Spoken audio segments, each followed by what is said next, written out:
I certainly, over my long career, have learnt that you only really learn by doing. You can have lots of hypotheses about what audiences will connect with. The only thing that really provides knowledge in this emerging environment is putting a show in front of a bunch of people and seeing if they like it. All of those things were printed in black and white, Steve.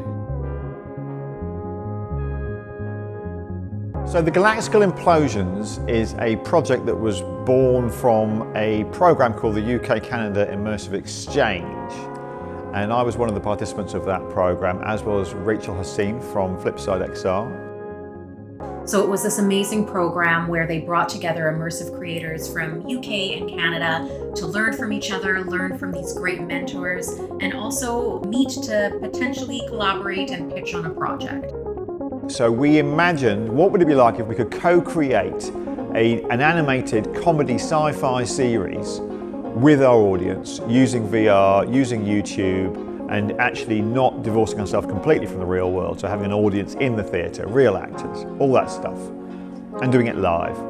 What's the worst that could happen? Hello! You are about to watch an episode of the Galaxicle Implosions, an animated comedy sci-fi series generated entirely in virtual reality. 5 actors will be entertaining you for the next 45 minutes or so, 4 of them in London and 1 in Canada. Each cast member has a corresponding animated avatar. These will be placed in a series of 3D science fiction environments, and their interactions will be recorded and broadcast live. So it's a classic sci-fi trope. The Earth's been destroyed in a black hole, and one spaceship, the World Ship B. Arthur, has managed to escape. Hello everyone, my name is Biscuit.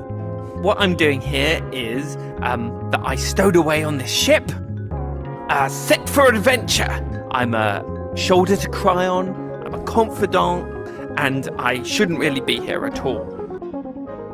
The really interesting thing about the show is that there's a live audience and there's an audience on streaming, a 2D version of the show. And each of those audiences, we wanted to give them some way of co-creating the show with us.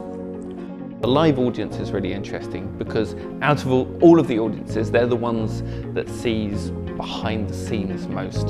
So they are like a TV studio audience in one of those 3-camera sitcoms. They get to see all of that. So the live YouTube audience get to make suggestions about the show in real time. They can say, what would it be like if 2 characters suddenly had a fight, or if one of them suddenly started reciting Shakespeare? So YouTube audience differs massively from an in-person audience. I've been a big believer in doing online shows. I think you get the best seats in the house, you get the best engagement, and you get all the sort of stuff like in-jokes, people do callbacks, and I get to see all of that. I get the best part, I think, because I get to see people getting engaged with the show and getting excited. So. Bad news, there's a box missing on board, and it could destroy the entire ship if it's opened. This is one of those projects which it isn't hard to talk about the innovation because it's just full of innovation. From the performer level, at the improv level, and the acting level, we learned a lot about how actors have to communicate with each other, how they have to collaborate in VR. I am Dr. Janet Fleischman. Hi, nice to meet you. It's very cool to see how the technology has moved on and also how this team has solved loads of those problems. A lot of other people haven't arrived at those solutions yet because we've got this dedicated show. That's part of our job to solve all that stuff, and it's cool. So we had to create almost a scaffolding process in the rehearsals for them to slowly get acclimatized to the virtual reality world, the environments. I'm interested to see what's going to happen when we have people in the room as an audience, because I don't know how that's going to affect the performance. I'm looking at John there behind the camera, who's playing Son. At first it was difficult. Because improv relies a lot on eye contact and sort of just feeling the energy of someone else in the room with you. Yeah, my name is Chief Administration Officer Sun Trang, the 4th. So we can't see the live audience, which is a very different experience than doing a theatre show. I mean, often they're in the dark, but you have more of a connection with them. It's a credit to our great cast member, Vinny Francois, that I feel that energy when I see him on the stage virtually, and I feel that we have lovely, warm, brilliant scenes together.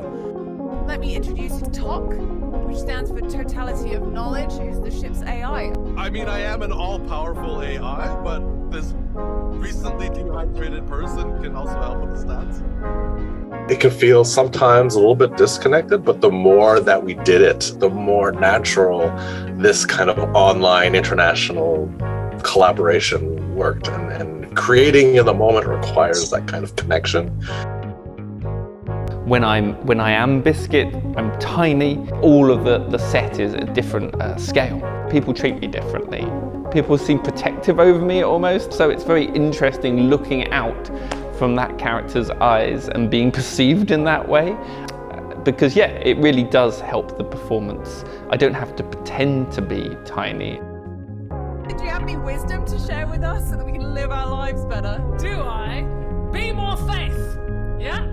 That's what I'm talking about. I'll be signing autographs after this briefing session. You can't help but bring some of your own personality to an avatar. And I've noticed that the captain just seems to do like this and flick her hair a lot, because that's something I can do within the capability of the technology of the avatar. Normally, so much of the arena is inside the minds of the audience. And as soon as that goes away, someone has to do all of this. Someone has to be sat there pulling all these levers, pushing all the buttons at exactly the right time.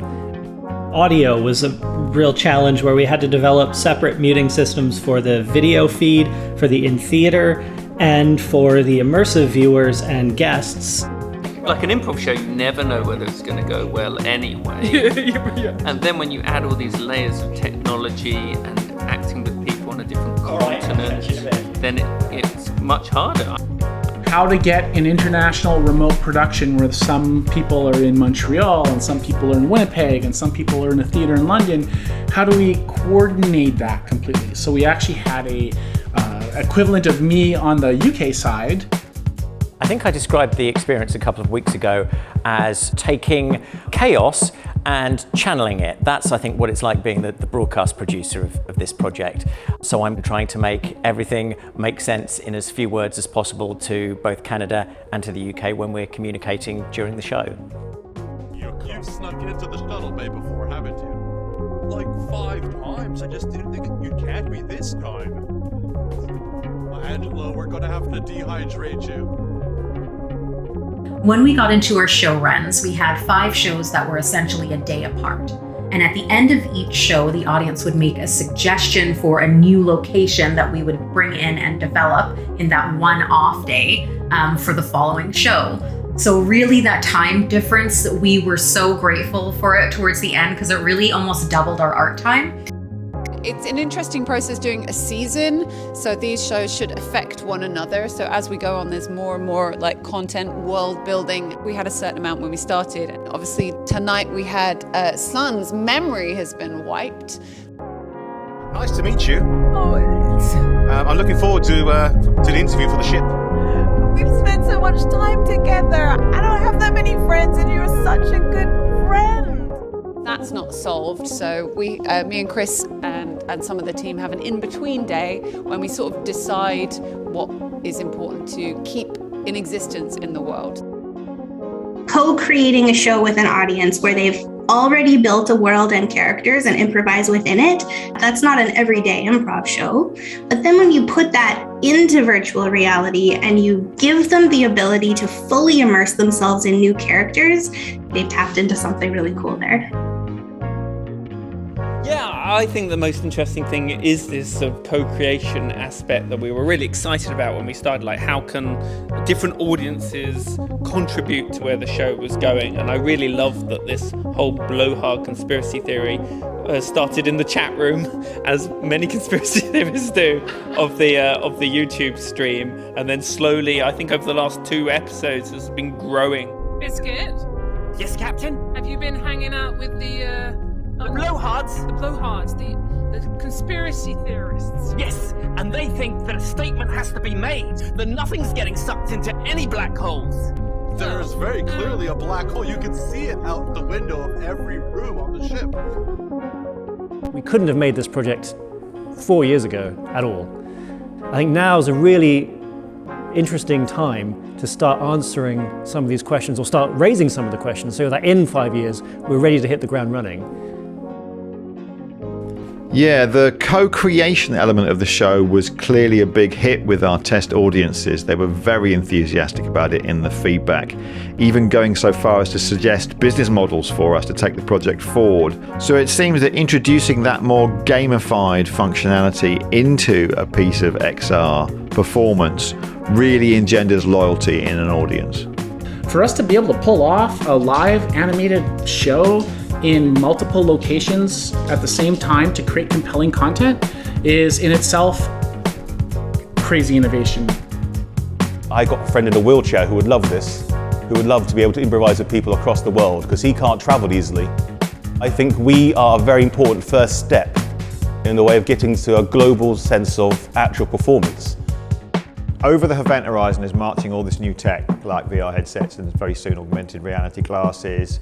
And I think there was a feeling from the funders of the UK-Canada Immersive Exchange that it was important to empower creative practitioners to explore this landscape and to generate new material and new content and new format and new ideas. I believe that we're seeing a transition from linear to interactive content in a way that we haven't seen before. I hope this project just becomes one little tiny dot in a long line of projects that are about the future of content creation.